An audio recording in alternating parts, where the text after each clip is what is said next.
Olá, pessoal. Bom dia, boa tarde, boa noite, boa madrugada. Seja muito bem-vinda, muito bem-vindo.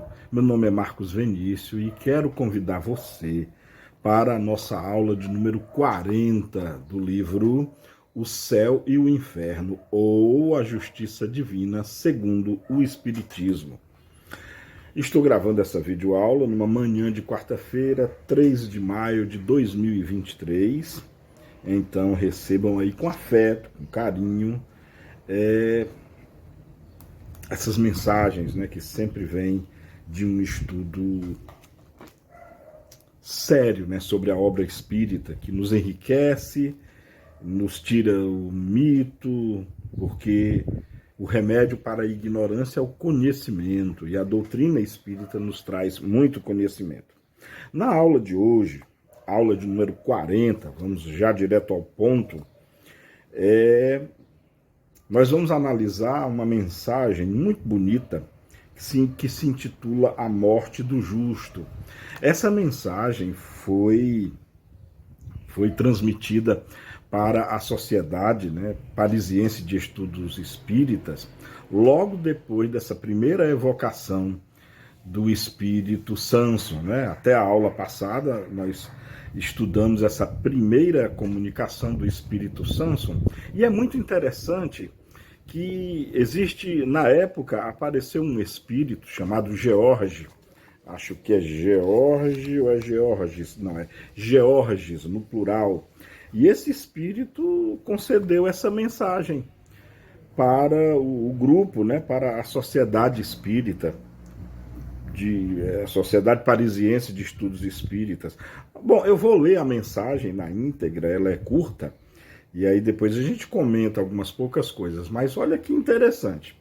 A mensagem do senhor Georges diz o seguinte: a morte do homem do qual vos ocupais neste momento foi a do justo, quer dizer, acompanhada de calma e de esperança. Como o dia sucede naturalmente à aurora, a vida espírita para ele sucedeu à vida terrestre, sem abalo, sem dilaceramento, e seu último sopro foi exalado num hino de reconhecimento e de amor. Quão poucos atravessam assim essa rude passagem, quão poucos, depois dos entusiasmos e os desesperos da vida, concebem o ritmo harmonioso das esferas. Assim como o homem saudável, mutilado por uma bala, sofre ainda os membros dos quais se separou, assim a alma do homem que morre sem fé e sem esperança se dilacera e palpita em se escapando do corpo e em se lançando inconsciente de si mesma no espaço.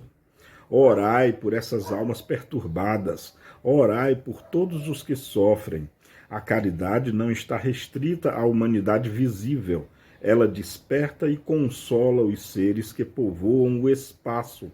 Disso tendes a prova tocante pela conversação ou pela conversão tão rápida desse espírito alcançado pelas preces espíritas feitas sobre o túmulo do homem de bem, que deveis interrogar e que vos deseja fazer progredir no santo caminho. O amor não tem limites, ele enche o espaço, dando e recebendo sucessivamente as suas divinas consolações. O mar se desenrola numa perspectiva infinita. O seu último limite parece se confundir com o céu, e o espírito está esquecido do espetáculo magnífico dessas duas grandezas. Assim, o amor mais profundo que as ondas, mais infinito que o espaço, deve vos reunir a todos, vivos e espíritos, na mesma comunicação de caridade e operar a admirável fusão do que é finito e do que é infinito. Olha, muito interessante mesmo. Primeiro tem uma nota aqui do próprio Kardec, que o Georges fala de uma certa pessoa que estava orando ao túmulo, né, ao pé do túmulo do Sr. Samson. E isso foi uma alusão ao espírito de Bernard, que se manifestou espontaneamente no dia do funeral do Sr. Samson. Na verdade, esse Bernard, eu havia dito que era uma pessoa, não, era um espírito que estava já desencarnado, rezando, né, ao pé do túmulo do senhor Samson. Então veja só que maravilha, né? Que coisa interessante. Primeiro, a alusão feita ao desencarne do homem justo, né? Afinal de contas, o título dessa mensagem é A Morte do Justo, né? Com toda a sua calma, há sim aquela, talvez o rompante final, o desligamento final, traga naturalmente algum tipo de angústia, algum tipo de sofrimento, isso é inerente mesmo à ligação do espírito à matéria.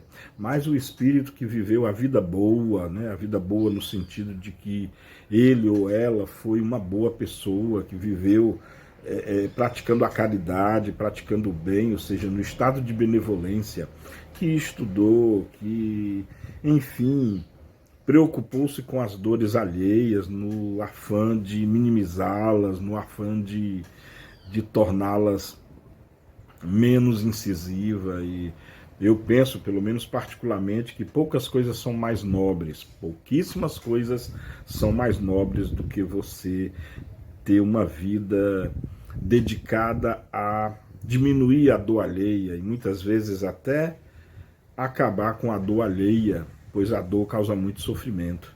Então, esse espírito, Georges, né, ele fala muita propriedade do desencarne do senhor Samson. Né? Não vão confundir o espírito Georges com o espírito Bernard, que estava rezando ao pé do túmulo. Quem está se comunicando aqui, nessa mensagem que eu acabei de ler, é o Georges.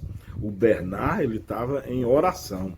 E aí nos alude também uma outra coisa interessante, a prece, a oração. Como a oração é algo importante, como a oração é algo formidável, maravilhoso. Claro que pode-se orar para pedir alguma coisa, para interceder por alguém, em face de uma dor, em face de alguma doença, de algum problema, seja lá que natureza seja, né?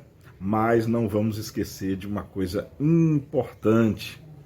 Pode-se e deve-se, aliás, orar muito agradecendo a Deus, a Jesus, aos bons espíritos, porque, vamos combinar uma coisa, eu acho que nós temos, tenho certeza que nós temos muito mais a agradecer do que pedir.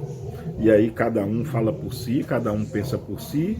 Eu posso dizer que tenho muito mais a agradecer do que a pedir. Inclusive nas minhas preces, costumeiramente eu tenho procurado 90% da prece agradecer e menos de 10% pedir alguma coisa. E como é sublime, como representa uma altivez tamanha quando na hora de pedir você pede por alguém, você pede para alguém e não para si mesmo. Então a prece que se faz, como o Espírito diz aqui, eu achei muito bonito no segundo parágrafo, quando o senhor Georges diz assim, não, recomenda, né, nos pede, orai por todos os que sofrem. A caridade não está restrita à humanidade visível, ela desperta e consola os seres que povoam o espaço. Então é de bom tom rezar pelos desencarnados também. Você, acredito que todos nós aqui temos, não só no núcleo familiar, ou seja, na família, nos nossos ciclos de amizade. Quem não tem alguém que já desencarnou? Devemos rezar sim por todos os membros da nossa família que já desencarnaram. Devemos rezar sim por aqueles que às vezes é um mero colega aí de último grau, mas que você soube que desencarnou, reza por ele. Reza por quem sofre, afinal de contas. Não só quem desencarnou, mas quem está nos leitos de UTIs, de hospitais, quem está encarcerado, quem está sofrendo dores terríveis, dores físicas, fome, doença, dores da alma, os que são vítimas e prisioneiras ainda e prisioneiros da violência, da cupidez, da maledicência, da mentira e dos vícios. devemos orar por todas essas pessoas. E claro, além de por nós mesmos. Era essa a aula de hoje. Muito obrigado. Beijo no coração. Amemos-nos como Jesus nos amou. E até a próxima aula. Tchau.